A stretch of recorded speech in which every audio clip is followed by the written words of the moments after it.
morning everyone, this is Tanya from Team Shania, and today we are installing Mica Wallpaper, and it's a Philip Jeffries mica, and we're going to be installing it on a ceiling. And if you look at this, it's actual real mica that's been crushed and put on this wallpaper, and it looks iridescent, and to me it reminds me of like crushed shells put on paper, which is great for our area, being that we're coastal. And so it's really this one of the most perfect applications. And in this instance, a really good application because it's on a ceiling. So what happens is when you have the uplighting of like a chandelier or your light fixture, it's just gonna really show it off so well. It is virtually seamless also.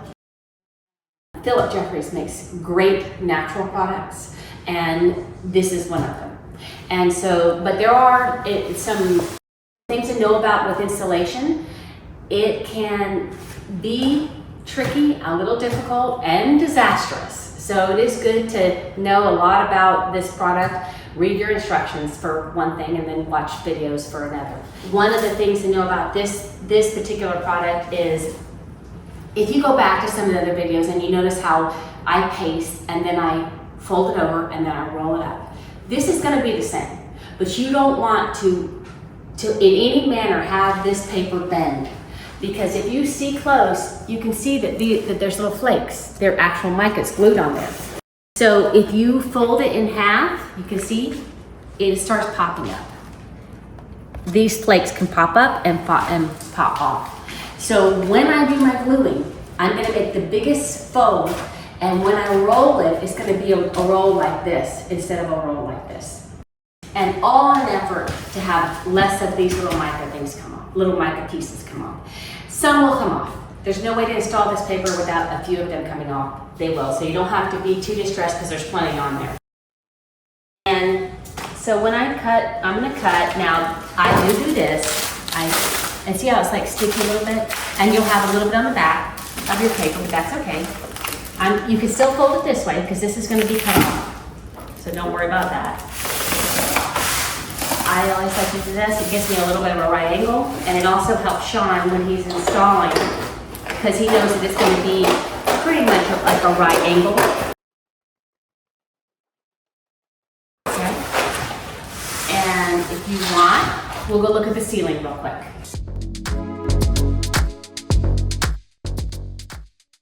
So what I do is I try to put a lot of weight before I start cutting.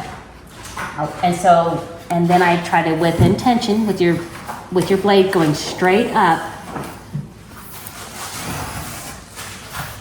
and every time I move my hand, I'm putting it pretty much a lot of weight on it. It's going to take a lot. No need to go to the gym on this day. And then sometimes you have to go back through it again, especially with mica, because you can get it's pretty good. You can get a chunk of mica rather, that the blade doesn't cut through. So that was actually pretty good, and you can see over here.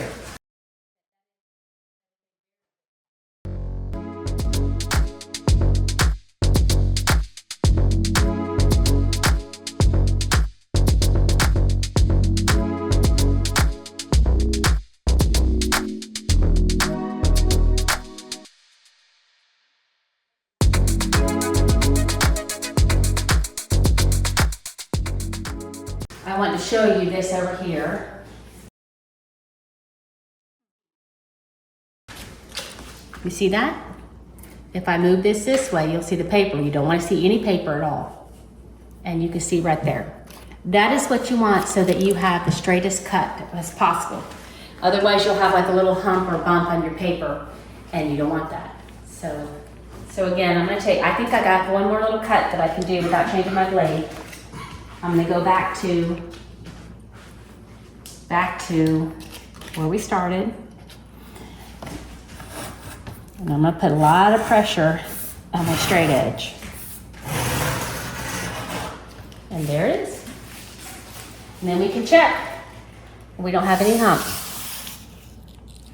And there you go. And if you have a hump, you can still go back and just cut off a little sliver. And you'll know what I'm talking about when I say a hump or a bump on your paper, because you can rub your finger across it when you're done, and you can, if you can't see it, you can feel it. But mostly you could see it, and you could just take your straight edge and just put it back on there and just cut just the little hump out.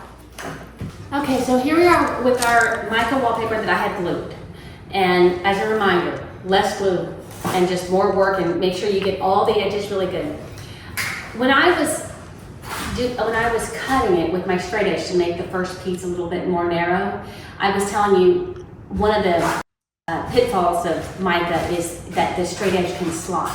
Some wallpaper, you'll know, believe me, you'll know, better just to start off slow if you're having to cut any with the straight edge, because some wallpaper is just easier to slide. So this wallpaper slides around a table too whenever I am trying to glue it. So I'm going to show you this. This is okay, but I want you to watch out for this. This is moved. It may sound like I'm being very exaggerative, but I'm not. You want the least amount of this, of any crimping of this paper as you can get. And so I just wanted to show you that. It's okay, but you need to kind of be, and so I'm going to book this paper now.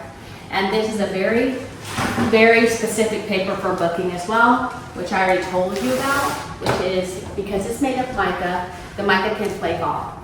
And so you will try not to bend this paper. So put the paper in the middle of your table and then fold it over. And I'm trying really hard not to touch this at all. I will not touch this at all. And in this instance, because this is a small piece because it's going on a ceiling, I'm actually going to hand the entire piece to Sean without rolling it, in an effort to not have any of the mica flake off. If you have a 12-foot piece or a 12-foot wall that you're doing and you have to roll it, what you're going to want to do is very gently pick it up, turn it over, try to keep a good curve, and you can see that I'm trying to prevent it from creasing at all, and then you'll roll it. You'll continue rolling. But for this selection, because it's a smaller piece, I'm just going to take it like this and hand it to him just like this. So here we go to install.